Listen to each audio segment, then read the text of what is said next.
Que alegria começar a semana conversando com você. Quer dizer, eu espero que seja uma conversa e não um monólogo. Para isso acontecer, você tem que comentar, né? Deixar o like, se inscrever no canal se não for inscrito. Eu quase nunca peço isso aqui de maneira vocal, mas com o tempo eu fui aprendendo que às vezes ser um pouquinho chato é um pouco necessário. Enfim, muito bom dia para você, muito boa semana para todos nós. Último dia de janela de transferências no futebol europeu, tá? A janela de inverno europeu se fecha com o fim desta segunda-feira e temos algumas novelinhas, não novelonas, a serem resolvidas, né? Pelo menos até a gravação desse programa, nenhuma havia sido concluída. O Matetá do Palace a caminho do Milan, o Strand Larsen sendo a reposição no Crystal Palace, contratado junto ao Wolverhampton por um preço que me parece absurdo, que me parece inaceitável. O Palace gastando dinheiro com jogadores de qualidade duvidosa, já fiz isso com o Brennan Johnson, mas enfim, não é o foco desse momento. Será que teremos o Buangá no Fluminense? Não, calma, não é a janela europeia, Fred. Calma. Falaremos dessa rodada divertida da Premier League. Eu que estou batendo muito nessa temporada, preciso me curvar aos fatos quando os fatos vêm em outra direção, né? Então o cheiro que vem vindo no vento traz uma nova estação, espero que assim seja, tá? E falaremos, claro, um pouquinho de Real Madrid, por conta, claro, dessa relação maravilhosa, essa relação fresca, tal qual um café na nossa manhã, com a Melita, a patrocinadora oficial do Real Madrid e patrocinadora oficial do Fred Café. Um golinho. Eu preciso fazer uma correção, tá? Aos primeiros programas, aos primeiros Freds Cafés desse ano de 2026, porque temos um novo cupom. Os mais atentos já perceberam na tela. Não é mais o cupom CAFRED, mas é por um bom motivo. O cupom agora é FRED15 porque subimos de 10% para 15% os descontos que a nossa comunidade tem em quaisquer compras no site melita.com.br, tá? Então o cupom é FRED15, 15% de descontos para você. A Melita nos apoiando como sempre. Entramos nesse 2026 renovando o frescor de todas as nossas manhãs de segunda-feira por aqui, tá? A Melita desperta você para sentir mais o esporte. A rodada foi legal e eu quero abrir a nossa conversa, o nosso papo de hoje com o que para mim foi a grande imagem do fim de semana. Esse abraço do Alisson no Konaté não foi só o abraço do Alisson, foi um abraço coletivo do Liverpool, incluindo os jogadores reservas. Mas foi Alisson quem percorreu a maior distância de um gol para outro, entregando o abraço possivelmente de maior compreensão, né? Porque o Alisson sabe a dor de perder um pai. O Konaté, ele não jogou os 3 jogos anteriores por conta dessa tragédia familiar e decidiu voltar por perceber os problemas que o Liverpool tinha, que Arne Slot tinha nas mãos para escalar a linha de defesa com tantas lesões. E logo nesse jogo de retorno, tentando superar o que para mim é impensável, que ele consegue o primeiro gol dele como jogador do Liverpool em Anfield pela Premier League, né? E logo de frente ao Kop, né, que é a arquibancada mais barulhenta, é o pulmão e o coração do estádio. Naquele momento, daquele abraço, daquele choro do Konaté na celebração, o jogo e o futebol e o esporte, tudo isso ficou pequeno por um instante, né? Parênteses importante, não é para essa janela, é para a próxima, mas o Liverpool enfim contratou um zagueiro, tá? Jérémy Jacquet, francês de 20 anos do Rennes, contratado por uma negociação que gira ao redor das 60 mil libras. 60 mil, quem dera, né? Pro Liverpool, 60 milhões de libras, cara. É um valor bastante relevante para um zagueiro que quem acompanha diz que parece ser tudo isso mesmo. Não chega agora, repito, chega só ao fim da temporada. Para agora, o Liverpool até tentou o Geertruida, o holandês, que jogou com o Arne Slot no Feyenoord, emprestado pelo Leipzig ao Sunderland, mas assim como com o Marc Guéhi na última janela, tudo foi tentado nos dias finais da janela e como não houve tempo hábil de reposição para o Crystal Palace lá atrás, não houve agora para o Sunderland, fecha parênteses para a gente voltar a Anfield, porque o Liverpool não só venceu a primeira depois de 5 rodadas sem vitória, o Liverpool jogou bem, e aí eu quero entrar em alguns destaques individuais. Liberté, égalité, équité. Liberté, égalité, équité. Cara, eu gosto de ver o Ekitike jogar bola, o torcedor do Liverpool mais ainda.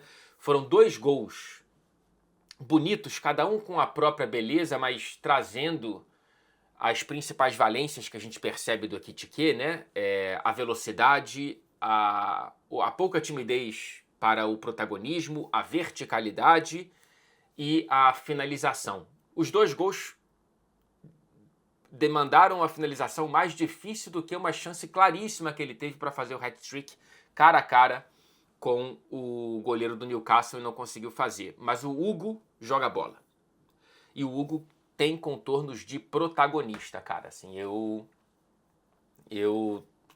se fosse torcedor do Liverpool, estaria muito animado com a projeção de evolução desse jogador no clube, porque ele chega em velocidade de cruzeiro nessa temporada com muito mais momentos de empolgação mesmo, né?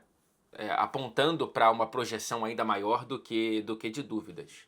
Quem começou entregando dúvidas, mas que está desabrochando de maneira linda, né? Trazendo, quem sabe, tomar o quanto antes os ventos da primavera por aqui, é o Florian Wirtz, né? Assim, a tacada de sinuca pro gol é só de quem tem pedigree, cara. É só de quem tem uma qualidade realmente diferenciada. Não finaliza daquela forma qualquer jogador. A elegância do Florian Wirtz enquanto jogador do Liverpool sempre esteve ali, só que agora ela está acompanhada de uma eficiência, de alguém que está entendendo o tempo do jogo, as movimentações, o próprio time, ainda que seja um time, né, com vários problemas, mas o Florian Wirtz está começando a ser um dos principais jogadores desse Liverpool, né?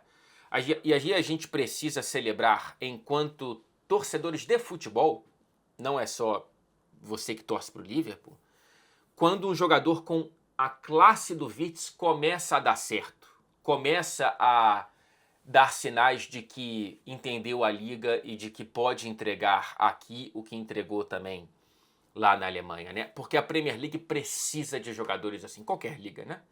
Mas a Premier League tão física, tão acelerada, tão paranoicamente veloz, precisa de um cara que traz o próprio tempo. E eu gosto muito de ver se desabrochar do Florian Wirtz. O Szoboszlai segue jogando muita bola, é o grande nome do Liverpool na temporada, com alguma distância para o segundo, que eu tenho uma dificuldade para achar quem é esse segundo jogador que tem entregado com alguma constância boas atuações. Não consigo achar, mas o Szoboszlai está com alguma distância para esse grupo de potenciais jogadores para essa segunda colocação. O Kerkez, ele no mesmo jogo ele falha e entrega bons lances, né? Mas pelo menos ultimamente, já tem um mês, ele tem entregado altos ao lado dos baixos, né? Ele começou muito mal. E agora pelo menos são altos e baixos, né? Ele não tá só no vale, ele tá tendo a vista da montanha. E o Salah, cara, talvez a gente precise ter uma conversa desconfortável ao fim da temporada. Porém, eu ainda não quero colocar o carro na frente dos bois e decretar aqui que não dá mais pro Salah, etc e tal, porque, ao contrário do que eu projetava e esperava, na ausência do Salah com a seleção do Egito para a Copa Africana de Nações, não houve ninguém do elenco do Liverpool que tenha conseguido entregar qualquer coisa para a gente pensar que o Liverpool é melhor sem Salah. Então, meu amigo, deixa ele ali, que pelo menos do Salah a gente espera alguma coisa grande, por mais que elas estejam minguando. Tomara que isso tudo mude muito em breve, porque é um dos grandes da história dessa liga, da história desse clube, e eu não estou preparado para tratar de capítulos finais ainda dessa relação, tá? Sobre o Newcastle, eu fiquei surpreso pelo Ed Howe escalar um time sem um camisa 9, né? Eu sei que foi um time também com um olho na tentativa de ainda buscar o bicampeonato da Copa da Liga, né? Na quarta-feira visita o Manchester City depois de perder por 2 gols de diferença. É muito difícil, porém está longe de ser impossível. Mas essa opção me pareceu ser muito mais tática do que administração física do elenco, né? O Voltemade, o Wissa e o Osula, os 3 estavam à disposição do banco de reservas. E o Gordon foi o falso 9 e foi muito bem, inclusive, né? O Bruno Guimarães, que ficou no banco em Paris, voltando de lesão, não foi nem para Liverpool. Então esse aqui eu entendo que seja foco total para ver se ele joga contra o City. Esse Newcastle que está na 10ª colocação agora, com já 7 pontos de distância para o G5. E está cada vez mais claro que teremos G5 na Premier League mais uma vez. 5 vagas diretas para a Liga dos Campeões. 7 pontos de distância e muito mal no confronto direto. Contra o G6 corrente, contra os 6 primeiros colocados da Premier League nesse momento, o Newcastle de 24 pontos possíveis só somou 5. Então, é um Robin Hood ao contrário, né? Ele vai muito bem com a parte de baixo da tabela, mas com a parte de cima não vai bem. Ainda está vivo em tudo, pelo menos, né? Provavelmente vai ser eliminado nas semifinais da Copa da Liga, o que está longe de ser uma campanha ruim. Tem os playoffs contra o Karabakh, favoritíssimo, com decisão no St. James's Park.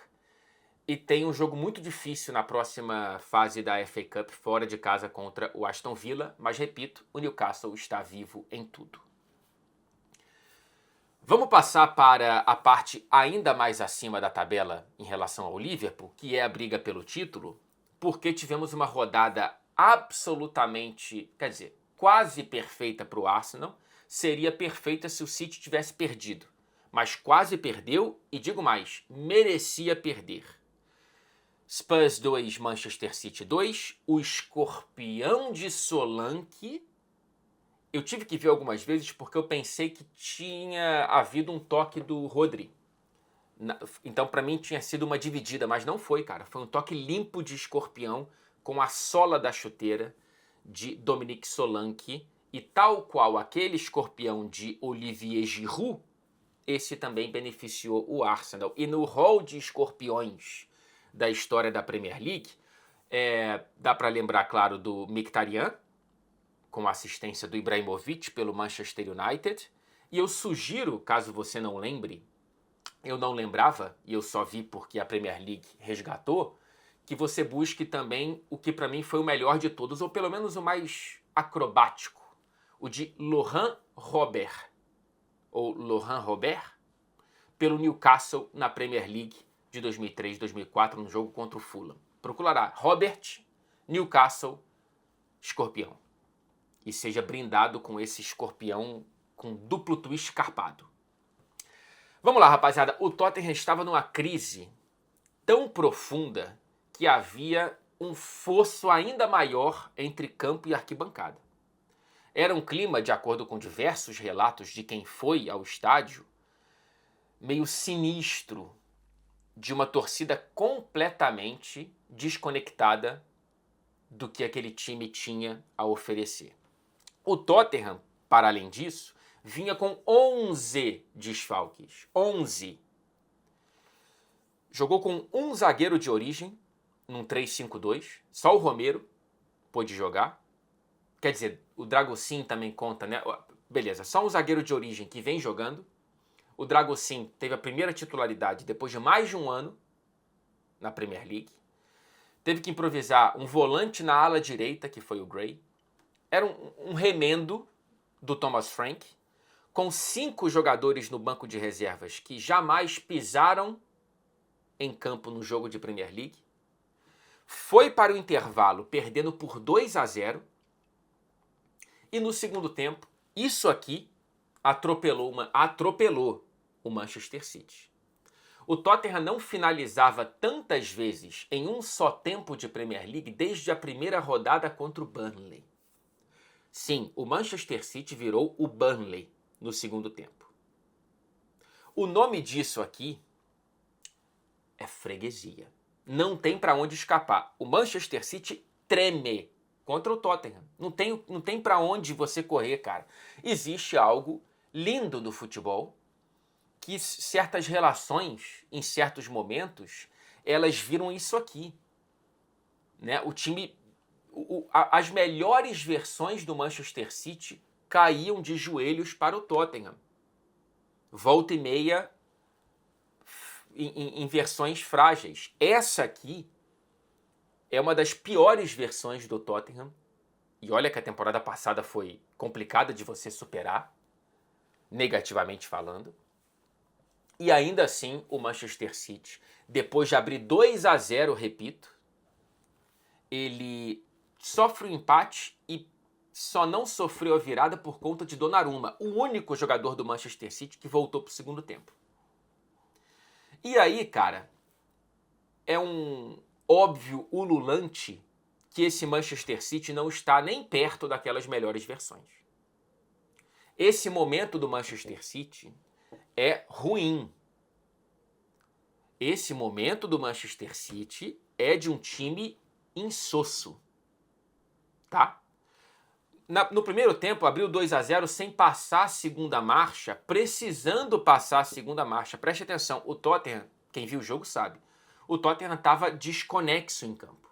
O Tottenham estava sentindo o fosso para a arquibancada e os próprios desfalques e aquilo ali não dando certo, e o City não conseguia aproveitar o cheiro do sangue na água para resolver o jogo. Abre 2-0 e tudo que tinha que fazer era voltar para o segundo tempo com uma postura um pouco mais dura para ver se conseguia fazer o 3-0 e começar a rodar o elenco pensando nas semifinais da Copa da Liga, caso fosse o caso.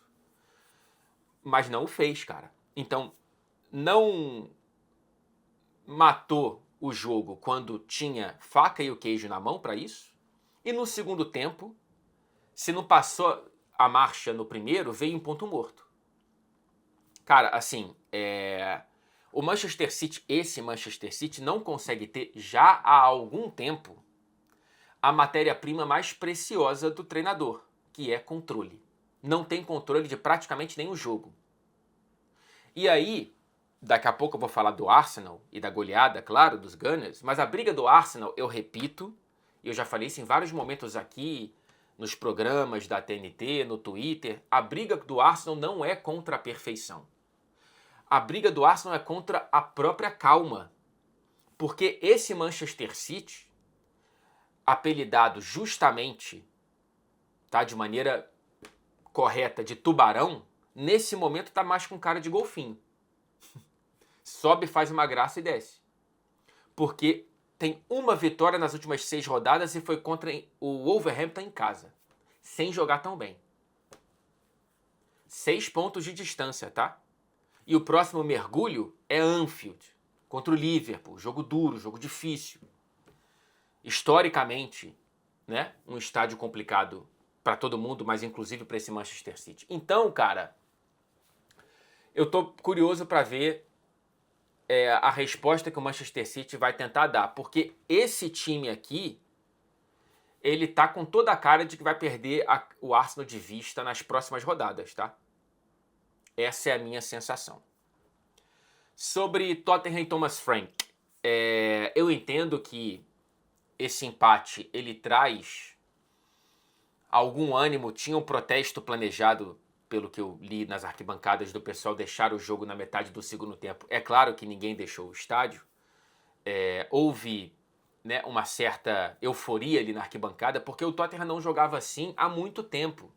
Tem até uma ironia que pode, depois que a poeira baixou, até irrita o próprio torcedor mais, né, fanático do Tottenham, que cara, foi jogar assim logo no jogo que pode beneficiar e beneficiou o nosso maior rival. Então nem o momento certo de jogar bem esse time acerta. Eu entendo que o trabalho do Thomas Frank, ele foi de difícil execução por um elenco que não é bom, mas principalmente por um elenco um pouco castrado por lesões. Pô, ele não tem as duas principais fontes de criatividade do Tottenham nos últimos anos, que são Kulusevski e Maddison. Só que ele recebeu o Xavi Simons, que aliás jogou um futebol no segundo tempo, jogou demais. É outro que eu tô torcendo para que desabroche, porque tem essa classe da classe do Wirtz, tá? Mas voltando, eu entendo que se fosse um jogo de pôquer, o Thomas Frank ele recebeu uma mão difícil de você jogar bem. Ainda assim, ele conseguiu jogar tão mal por tanto tempo que eu acho que essa desconexão com a arquibancada ela não pode desaguar em mais tempo de relação. Eu acho mesmo que o Thomas Frank, portanto, precisa ser demitido, tá? Eu não acho que esse segundo tempo ele aponte para uma nova direção. Daqui a pouco vai receber o Arsenal e a probabilidade de ser atropelado é muito grande, mais uma vez. São 2 vitórias em casa na Premier League em 12 jogos. Pouco importa, entre aspas, a classificação direta na Liga dos Campeões. Eu, sinceramente, eu tenho certeza que o torcedor do Tottenham sabe que isso aqui, que foi apresentado no segundo tempo, foi algo isolado. Foi uma bolha que não vai se repetir em jogos muito mais fáceis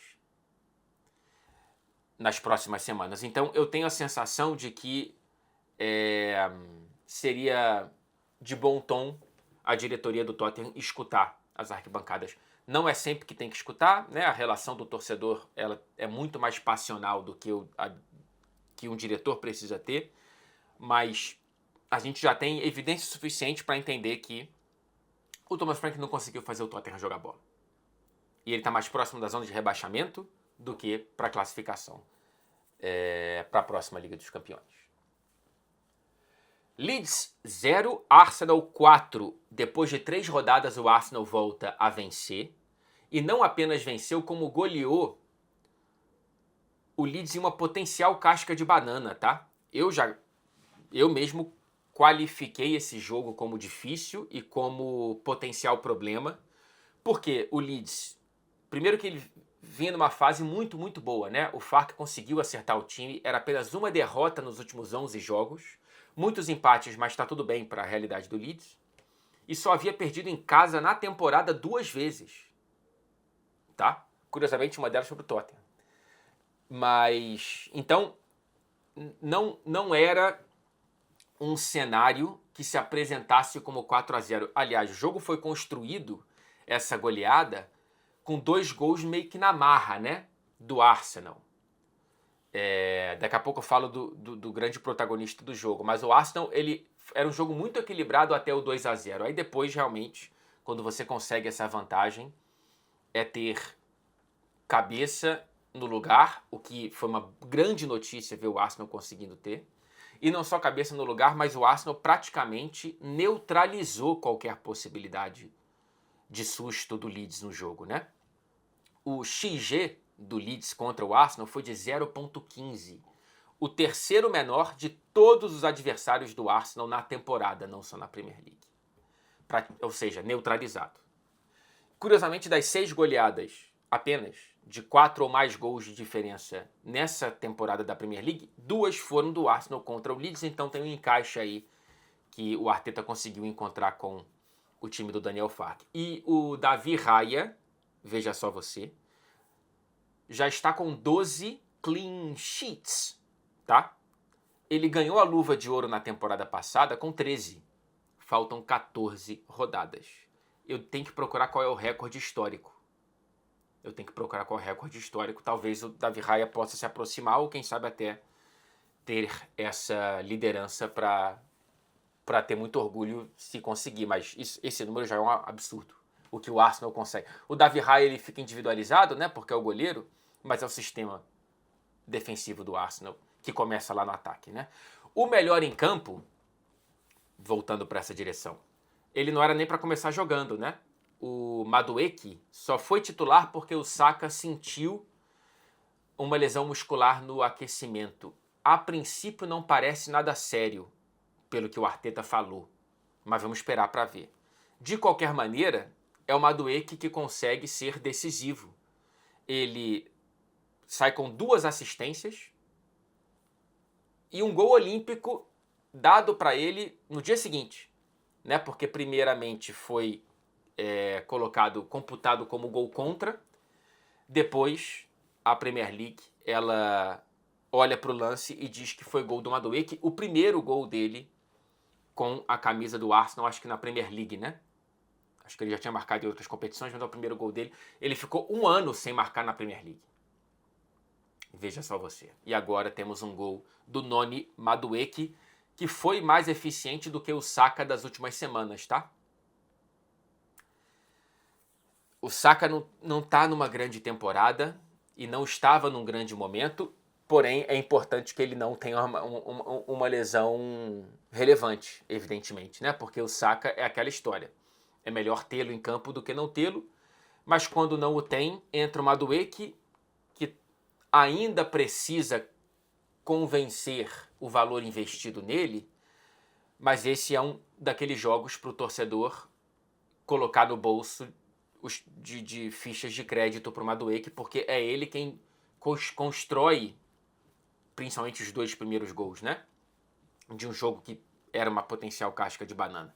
E aí você não tem o Saka, entra o Madueke, o nome disso é elenco. Outro exemplo, o Gyökeres. Eu sei que eu tenho me notabilizado como um dos principais críticos do Gyökeres e eu sigo muito pouco impressionado positivamente por ele, né? Eu realmente não consigo gostar do que eu vejo quando eu vejo o Gyökeres jogando bola. E não é só por ser atabalhoado, por ser um pouco grosso com a bola no pé, porque o Haaland também é. Mas é o produto final do que ele foi contratado para fazer. Ele faz um gol de canela, numa grande jogada do Martinelli, mas é um gol de centroavante, é um gol de quem está posicionado, de quem ganha no corpo do zagueiro e consegue a finalização. Porém, ele perde um gol que é o gol do Gyökeres do Sporting, né? A diferença do Gyökeres para o Sporting para o Gyökeres do Arsenal são os zagueiros adversários. Então, ele demorou, no tempo da Premier League, 3 dias úteis para chutar.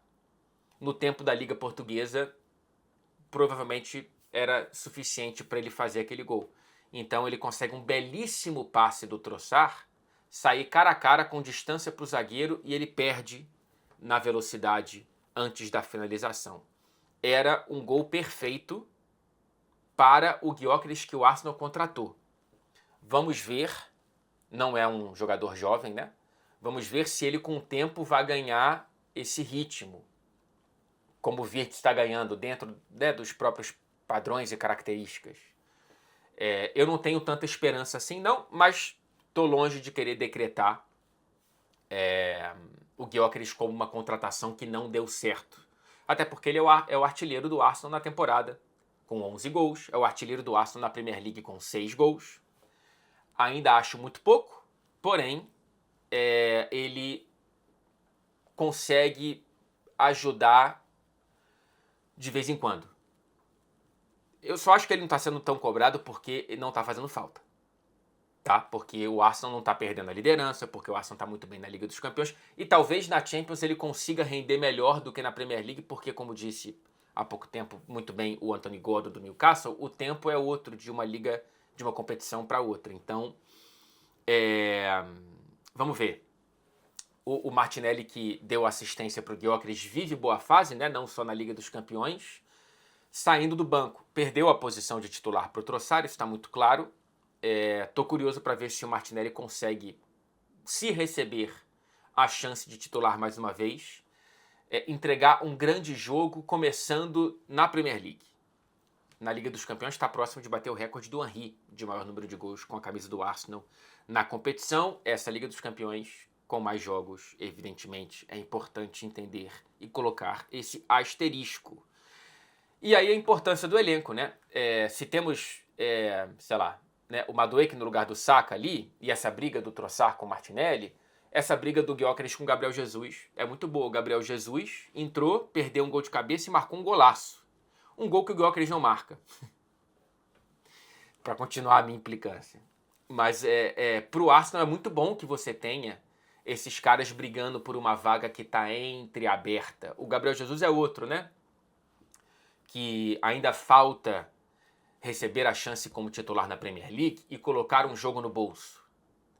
Eu, por exemplo, por mais que eu esteja criticando o Gyökeres aqui, eu não sei se eu colocaria o Gyökeres no banco no próximo jogo de Premier League contra o Sunderland em casa. Eu acho que eu deixaria o Gyökeres no jogo, porque o Gabriel Jesus ainda não me convenceu que pode ser titular. O nome disso é elenco. Outro exemplo, o Havertz começou jogando no meio-campo, né, na posição do Odegaard. Jogou ok, né, uma combatividade grande ali, mas não foi um jogo notável do Kai Havertz. E aí entrou o Odegaard muito bem. E foi um Odegaard que poucas vezes eu vi no último ano. Tá? Tô olhando, né, desde o começo do ano passado, assim. Que é um Odegaard mais associativo, mais vertical. Um Odegaard arriscando um pouco mais. Aliás, o Arsenal arriscou um pouco mais com a bola no pé do que nos últimos jogos nesse jogo e precisa fazer isso. O quarto gol, que é o gol do Gabriel Jesus, né? É o Odegaard buscando a bola na defesa e costurando a jogada até a jogada do Gabriel Jesus. O nome disso é elenco, né? Você pode descansar um pouco o Odegaard e aí você coloca ele. O Arsenal também está com o olho na semifinal da Copa da Liga contra o Chelsea. E esse elenco, infelizmente, agora perde de maneira definitiva até o fim da temporada o Mikel Merino. Há quem diga na Espanha que ele, inclusive, tem chance de perder a Copa do Mundo, coitado. Quebrou um osso do pé, já passou por cirurgia, tomara que ele consiga voltar pelo menos para a Copa do Mundo. O Mikel Merino, que era um soldado muito importante para tapar certos buracos desse elenco do Arsenal. Tava rolando um rum de que o Arsenal foi tentar o Sandro Tonali e o Newcastle fechou a porta, mas tem gente falando que isso nunca existiu. Enfim, não me parece provável que o Arsenal consiga um empréstimo ou uma contratação e nem que chame de volta, por exemplo, no Aneri, que começou bem o empréstimo dele lá no Olympique de Marseille. Então o Arsenal, portanto, estanca a própria sangria de pontuação depois de 3 rodadas sem vencer, vive uma rodada praticamente perfeita com a derrota do Aston Villa, que, repito, para mim não está na briga pelo título, e o tropeço, claro, já dito aqui do Manchester City. E agora tem a definição contra o Chelsea, em casa, com vantagem no placar, né? Faca e queijo na mão para seguir adiante. E depois recebe o Sunderland, num fim de semana que pode terminar com 9 pontos de vantagem, tá? É muito factível a gente pensar que o Arsenal vai ganhar o próprio jogo e que o Liverpool vai ganhar no Manchester City. Então essa vantagem, ela provavelmente será no mínimo mantida e com uma grande chance de ser ainda maior, faltando depois dela 13 para o fim da competição. O Arsenal precisa ter, né, aqui ó, Abel Ferreira, liga pro Arteta para conversar com ele, para esse elenco, porque o maior adversário do Arsenal para realizar o sonho de gerações, reencontrar o sorriso na Premier League e talvez, vamos ver o que vai acontecer na Liga dos Campeões, porque é um time muito, muito, muito difícil de ser batido, é respirar e entender que haverá altos e baixos, porém, a batalha do Arsenal na Premier League não é contra aquele Manchester City, é contra esse, tá? Quem tá tropeçando nos próprios cadarços é o City, não é o Arsenal, nessa temporada até aqui. E o Manchester United, hein? Manchester United 3, Fulham 2, mais um 3-2, assim como contra o próprio Arsenal, mais um fim de jogo divertidíssimo para alguns, exasperante para outros, né? Porque o Manchester United vencia por 2-0 em um jogo equilibrado, tá? Era até um placar um pouco exagerado, o Fulham estava dificultando a vida porque é um muito bom time de futebol de um muito bom treinador.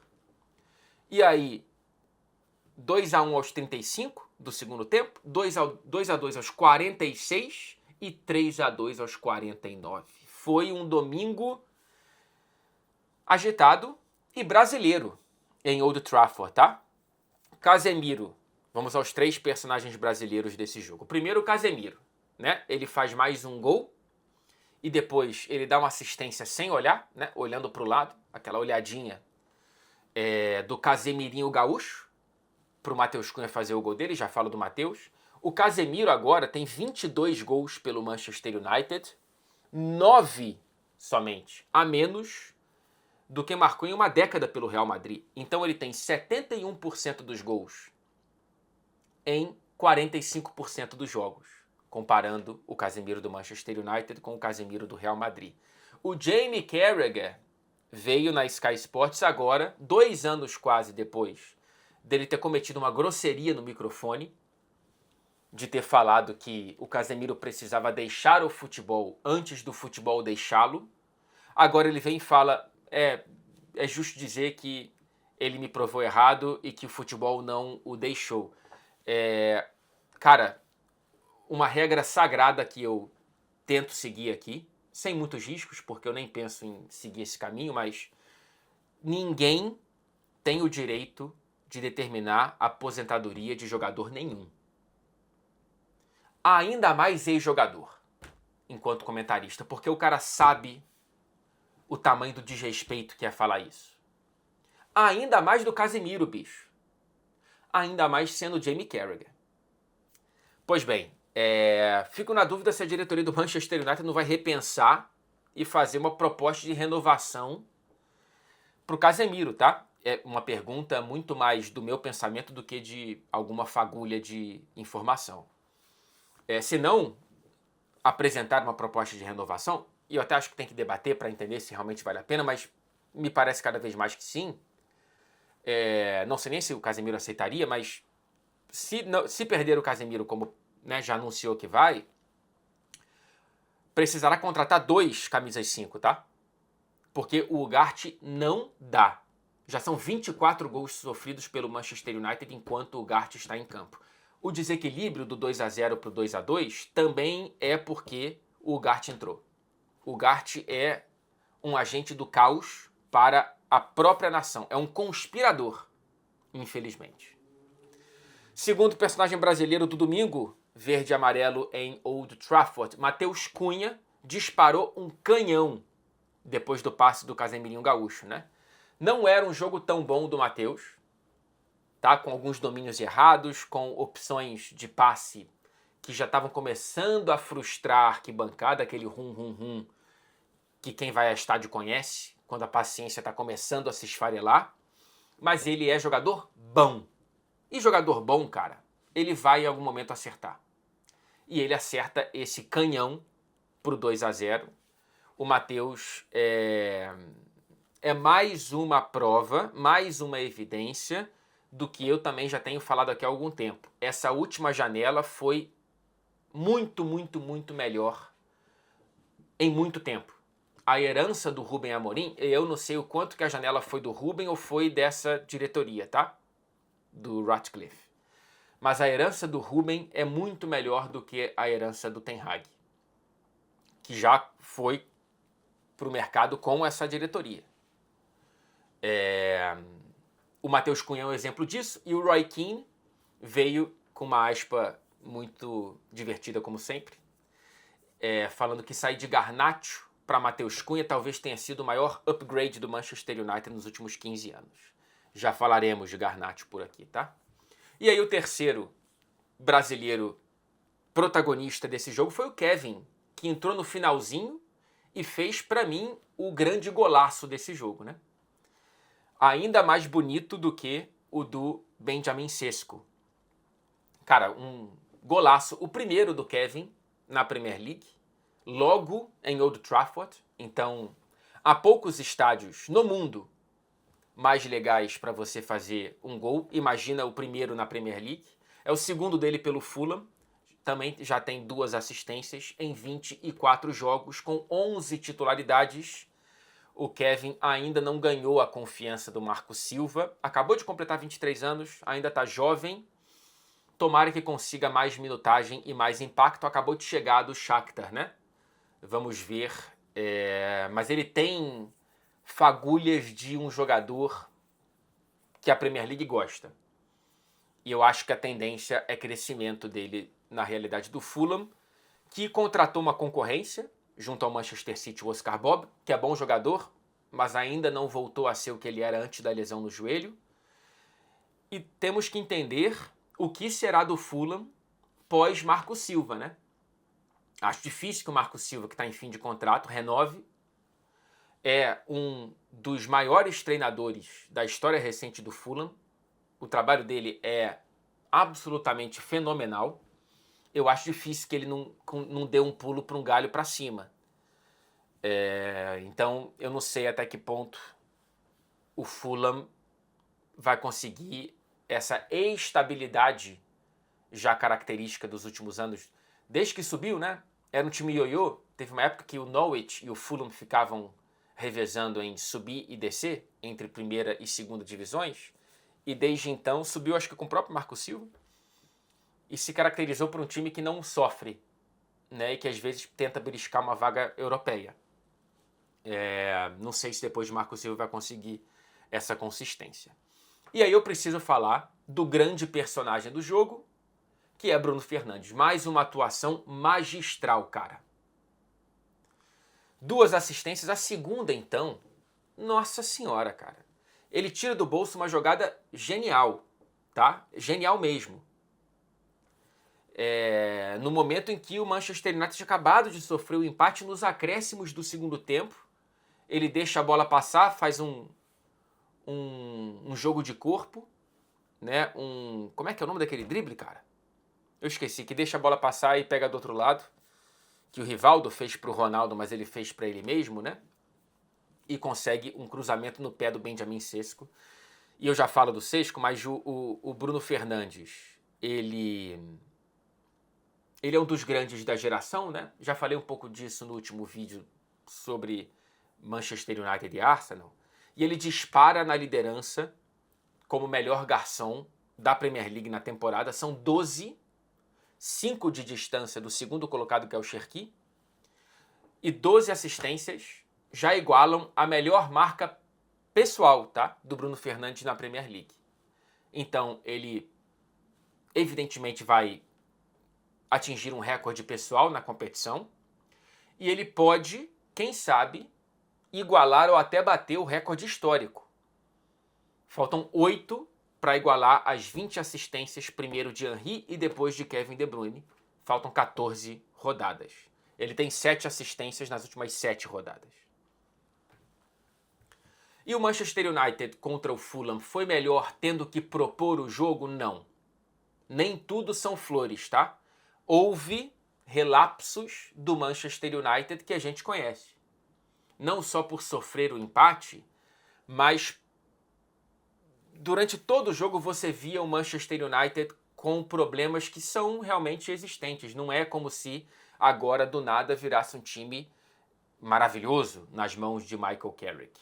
Ainda é um time com deficiências e quando teve que controlar um pouco mais o jogo, e olha que o Fulham não é um time de bloco baixo, tá?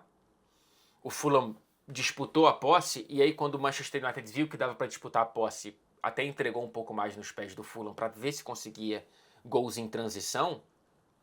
O terceiro é assim, né? E esse Manchester United, então ainda tô com essa questão na cabeça para ver se consegue ser protagonista com a bola no pé também. Talvez fosse jogo de começar com o Sesko. Perdeu o Dorgu, né? Uma pena essa lesão no momento maravilhoso para o dinamarquês. E aí o Matheus Cunha foi o titular naturalmente, mas eu não sei se era jogo para você deixar o Mbeumo no banco e começar com o Benjamin Sesko. Esse meio campo que, mais uma vez, teve um repertório muito interessante do Mainoo. Essa dupla Casemiro-Mainoo, o Mainoo vai olhar para trás, e aí o Mainoo tem 2 mensagens aqui, quer dizer, tem uma mensagem e 2 questões que me vieram à cabeça agora. Primeiro que ele vai olhar para trás e ele vai valorizar muito esse tempo com o Casemiro, cara. Muito, muito, muito importante para a carreira do promissor Mainoo que ele finalmente tenha conseguido ter tempo em campo, não só nos treinos com o Casemiro. Isso vai ser algo que eu tenho certeza que ele vai guardar para o resto da vida. E o segundo ponto, cara, é que o Menu, em algum grau, pode trazer uma mensagem, sem querer, né, parecer aqui coach motivacional, longe de mim, né? Não tem nem amigos que são. Mas às vezes a opinião de alguém sobre você não deveria te dar uma conclusão sobre o seu potencial, né? Claramente o Amorim tinha uma opinião errada sobre o Menu, e isso poderia ter entrado na cabeça dele, poderia ter esfarelado ali um momento de uma carreira que claramente tem uma projeção muito alta, né? Então que bom que o Menu está conseguindo jogar essa bola. Tem muito a evoluir, né? Mas ele está demonstrando... Para mim, o principal do Menu é sem a bola. E ele está melhorando. Posicionamento, combatividade, tá sendo um jogador um pouco mais duro. Às vezes, antes ele era muito levinho. Sabe aquele jogador classudo, meio Cherki, que não quer combater, meio, às vezes, Wirtz, meio... Ele tá melhorando porque ele precisa ser esse jogador, porque ele não é um 10. Ele é um 8.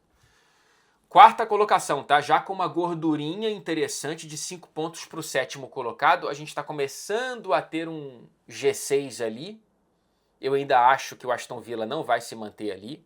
Eu sei que eu estou sendo muito negativo com o Aston Villa, mas são sensações que eu tenho. Ainda mais agora com essa crise, né, de lesões. Eu sei que contratou o Douglas Luiz, mas enfim. Quarta colocação para o Manchester United. 3 vitórias seguidas na Premier League. Coisa que o Carrick precisou de 3 jogos. E o Rubem Amorim de 37.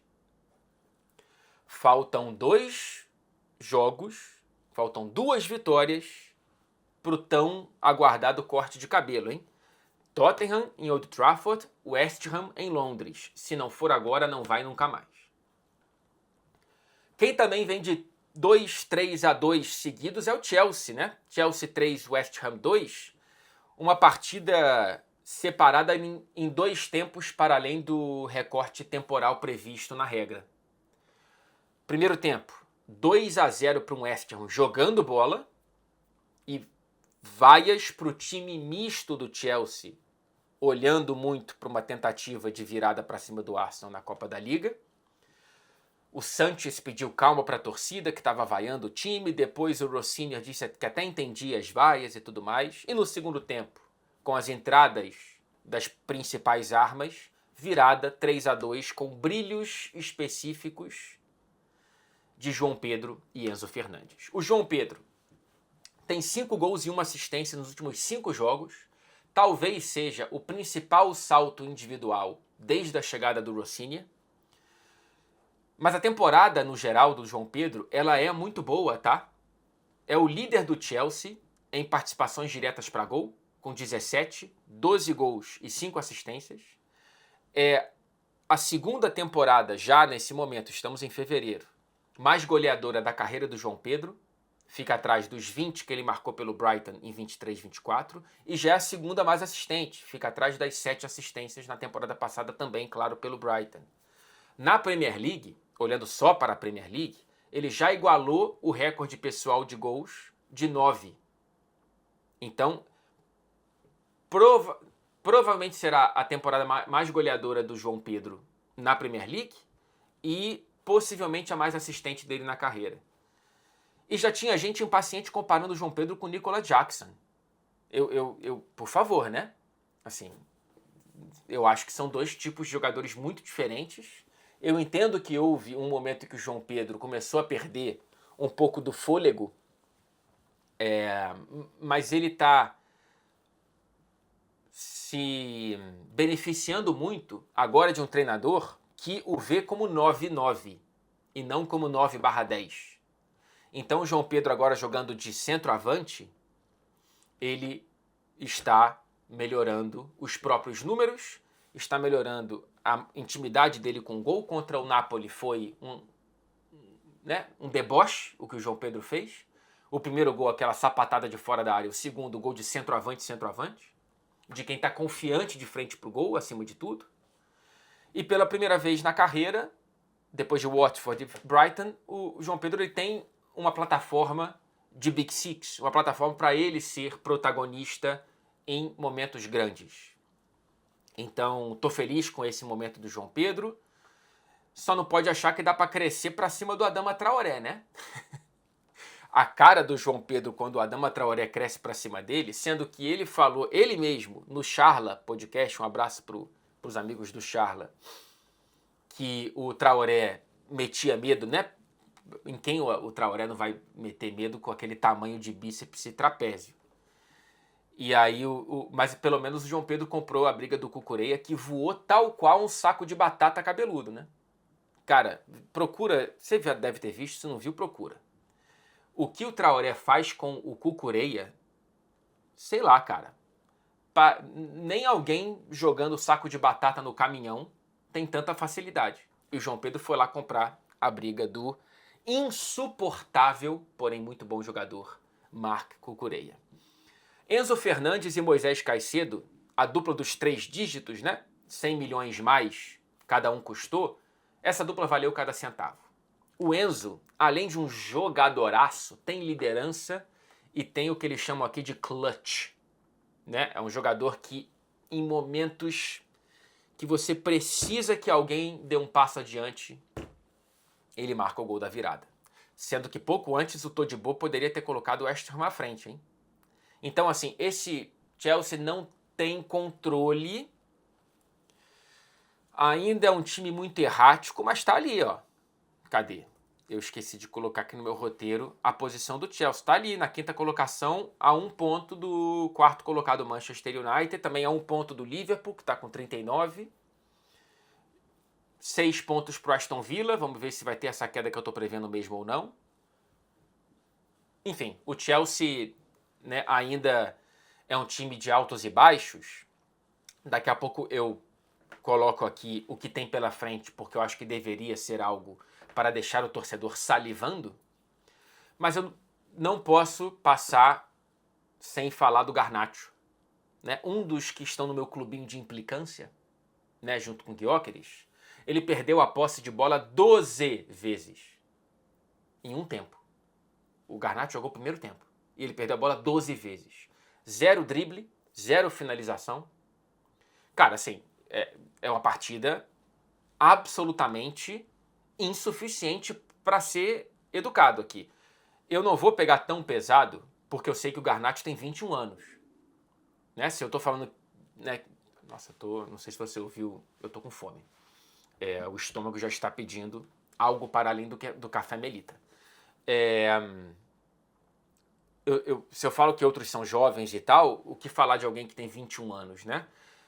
Mas a postura do Garnacho me irrita tanto quanto a pouca eficiência dele em certos momentos, né? Ele tem 9 participações diretas para gol nessa temporada. É o 4º, acho, na lista do Chelsea, atrás de João Pedro, Enzo Fernandes e Pedro Neto. Mas jogos assim mostram porque o Garnacho ele não pode ser titular do Chelsea, na minha humilde opinião. E eu tenho a sensação de que talvez ele não deveria ter sido comprado por um time como o Chelsea, por um clube como o Chelsea. O Garnacho ele estaria voando no Wolverhampton. Mas eu não sei se ele está pronto para ter a bronca de ser um titular ou um 12º jogador desse Chelsea. Não gosto do Alejandro. O Estevão não jogou por questões pessoais, tomara que esteja tudo bem com ele, teve que viajar para o Brasil, não sei o que aconteceu, mas né, deixamos aqui a nossa corrente de boas energias para o Estevão. E o Andrei Santos não saiu do banco. O começo do Rossinha é positivo e pode melhorar, tá? Depois do Arsenal, é improvável, mas não impossível, uma virada, uma reviravolta para buscar uma vaga na final da Copa da Liga. Mas depois do Arsenal, tem uma sequência que deveria, em condições normais de temperatura e pressão, trazer tranquilidade para o Chelsea. Wolverhampton, fora de casa, Leeds em casa, Hull City pela FA Cup e Burnley em casa. São 3 rodadas de Premier League que deveriam significar 9 pontos. Ainda mais o Leeds em casa, se fosse fora como foi e perdeu, né? Porém, o torcedor do Chelsea já escolado, já escaldado, sabe que é aqui que o Chelsea adora tropeçar. adora trazer para si problemas. Eu espero que não. Mas vamos ver se o Rossignol consegue entregar algo diferente do que a gente se acostumou nos últimos anos. Eu preciso também falar, agora na minha última curva da Premier League, antes de falar um pouquinho de Real Madrid, da estreia de Ryan. Wolverhampton 0, Bournemouth 2. O Wolverhampton cada vez mais próximo agora do matemático rebaixamento. O Ryan, ele que já está começando a ser chamado por aqui de Ryan Vitor, né? Essa mania dos ingleses de colocar sobrenome, Estevão William, mas para que a gente vai ser Ryan o tempo todo. O Ryan, ele começou no banco de reservas. O Iraola já tinha dito, olha, ele em condições físicas, ele tá bem e pode ser titular, tá? Nesse jogo. Porém, temos que ter todos os cuidados com o jogador que acabou de chegar, mal treinou com o time, vem de outra liga, outro país, outro continente, né? E aí o Ryan começa no banco e ele entra aos 23 minutos do segundo tempo pela esquerda do 4-2-3-1, né? O que deixou exasperados os vascaínos acompanhando esse jogo. Muita gente falando o que o Iraola está fazendo. Entregamos a nossa joia na mão de um treinador que nem entende que ele tem que jogar pela direita ou pelo centro do ataque. Calma. Talvez o Raya seja muito bom de bola também pela esquerda, porque ele jogou muito bem nesse jogo, tá? Eu vou falar da assistência, e é claro que ela traz algo mais concreto e mais palpável para essa estreia, mas mesmo sem assistência, eu já estaria aqui falando dessa estreia porque foi muito boa. Tudo bem que ele entra contra um Wolverhampton desesperado e com latifúndios para correr, né? Porém, ele poderia ter sentido a pressão, ele poderia ter, naturalmente, né, sido tímido, sido um jogador sem arriscar jogadas individuais e tentando passar a bola mais para os companheiros sem ser tão individualista, e ele foi o Ryan do Vasco. Ele foi muito, muito bem, tá? Muito, muito bem. Acertou jogadas, errou jogadas, mas ele conseguiu trazer... Quem viu aquilo ali e não conhecia o Ryan, pensou, opa, eu acho que o Bournemouth acertou mais uma vez. Quem conhece o Ryan viu e falou, opa, talvez ele não precise nem de muito tempo de adaptação, né? Já falamos aqui no vídeo especificamente sobre o Ryan, de como ele parece um possível craquinho já com as características de Premier League. E aí ele consegue assistência para a empolgação completa do vascaíno, com direito a ganhar no corpo do ex-rubro-negro João Gomes, né? Ele ganha no corpo numa jogada individual muito boa pela esquerda e deixa o Scott livre na pequena área para fazer o 2-0. Eu estou ansioso para ver como que o Iraola vai administrá-lo. Me parece claro que nesse momento ele pode ser titular pela direita. Quem foi titular ali foi o Alex Jimenez, que é um bom jogador, mas, né, conhecendo o Ryan, ele precisa ser titular por ali. Não sei se o Iraola vai provar pra gente que o Ryan pela esquerda também é muito bom, mas é melhor o canhoto pela direita para cortar para dentro e chutar, e a gente sabe que o Ryan tem uma finalização de média distância muito boa também, né?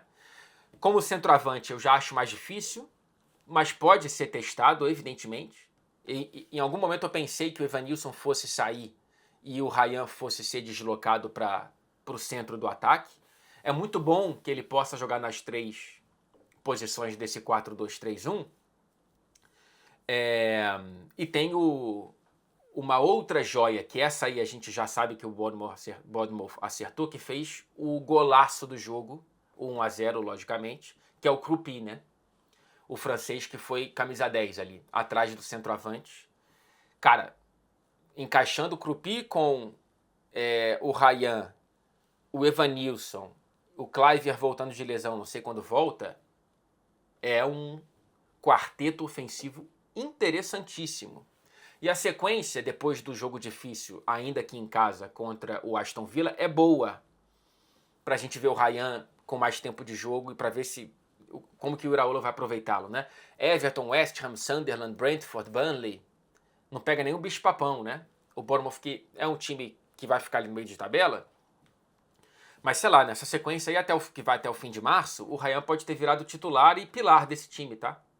Eu tô colocando uma expectativa muito alta, talvez até um pouco injusta, mas a expectativa, não a pressão. Tudo bem se o Ryan não conseguir repetir muito isso que ele fez nesse jogo. Tudo bem, acabou de chegar no meio de temporada, não é simples. Porém, eu acho que ele é tão bom que ele não vai sentir isso e que a gente pode estar tendo outra conversa sobre o Ryan daqui a um mês e meio. Vamos finalizar com a vitória culposa, sem a intenção de vencer, do Real Madrid para cima do Rayo Vallecano, que para além do golaço, que foi um golaço mesmo do Vinícius, mostrou muito pouco, quase nada, contra o 17º colocado de La Liga. Mais um jogo de vaias no Bernabéu, né? Essa panela de pressão com 90 minutos muito longos para os jogadores do próprio Real Madrid, não só para os adversários. Vaias, inclusive, mesmo depois do apito final, que foi muito próximo do gol da vitória, que, aliás, foi o gol da vitória mais tarde do Real Madrid nesse século em La Liga, com 99 minutos e 34 segundos no relógio. É lógico que de uns tempos para cá, ainda mais com o VAR, os acréscimos são maiores, né? Então a comparação tem que ser muito mais com o retrospecto recente das últimas temporadas do que com o começo do século. Ainda assim, você vaiar depois desse apito final com o gol da vitória é para mostrar, ó, beleza, esse gol veio, a vitória é importante, mas o Bernabéu me parece não aguentar a postura e a falta de futebol desses jogadores, desse time. Existe uma cisão, eu estava falando antes do Tottenham, né? Tem uma cisão muito violenta ali entre arquibancada e campo, cara, no Bernabéu. Como eu não lembro de ter visto desde que eu comecei a cobrir o futebol europeu mais de perto, tá? Assim, o Arbeloa, ele é colocado claramente para ser uma proteção aos jogadores e uma extensão do Florentino. A torcida percebeu isso, sabe muito bem a posição do Arbeloa. Só que, para quem tem, né, um pouco mais de percepção e de tentativa de atenção a esse momento do Real Madrid, sabe que quem está exposto são realmente os jogadores, as estrelas do time, porque você não vai culpar o Arbeloa pela falta de futebol. Você vai olhar muito mais para os jogadores e para a direção. Eu vi uma faixa muito assertiva dos ultras do Real Madrid, que são bloqueados de entrar no Bernabéu pelo Florentino Pérez, colocando o Florentino como um cara ali que fica controlando todo mundo, né? Como se fosse... Eu esqueci o nome. Caraca, meu vocabulário hoje, desculpa, gente. Mas, enfim. Existe uma cisão, para além da torcida organizada, que entra no Bernabéu e que está ali por causa do Florentino e que, portanto, não vai criticar o Florentino, existe tá muito azeda essa relação do torcedor comum e da maior parte dos torcedores que vão ao Bernabéu. A sorte é que La Liga exige muito pouco, tá? Esse Real Madrid, que precisa sofrer dessa maneira sem jogar bem contra o 17º colocado, tá a 1 ponto de distância do líder Barcelona. Se tivesse numa liga como a Premier League, eu queria ver o que aconteceria. E aí eu tô esfregando as mãos aqui de ansiedade, de expectativa para o reencontro com o Mourinho, né? Porque tivemos, claro, o milagre de Trubin no Estádio da Luz e teremos a visita agora ao Bernabéu, né? A depender do que acontecer no primeiro jogo dos playoffs da Champions, mais uma vez em Lisboa, eu quero entender o que acontecerá na relação torcida do Real Madrid e José Mourinho no jogo decisivo no Bernabéu no dia 25 desse mês. Será que teremos um reencontro para além desse jogo ou desejos de um reencontro um pouco mais próximo? Depois do jogo, o Arbeloa tentou fazer uma piada na coletiva de imprensa quando perguntado sobre o que ele conseguiu mudar nesse primeiro mês como treinador do Real Madrid. Ele falou, cara, eu não sou o Gandalf. do Senhor dos Anéis. Pelo que eu li, ninguém riu, ninguém entendeu a piada. Ele quis dizer que não é mágico, né? No Real Madrid, na vida, geralmente a gente fala, né, depois de algo ruim que acontece e tal, que vão-se os anéis, mas ficam os dedos. No Real Madrid, vão-se os dedos e ficam os anéis, né? As estrelas são os protagonistas da companhia. E o Arbeloa tá ali para proteger os anéis. Só que ele pode acabar perdendo os dedos. Até o próximo vídeo.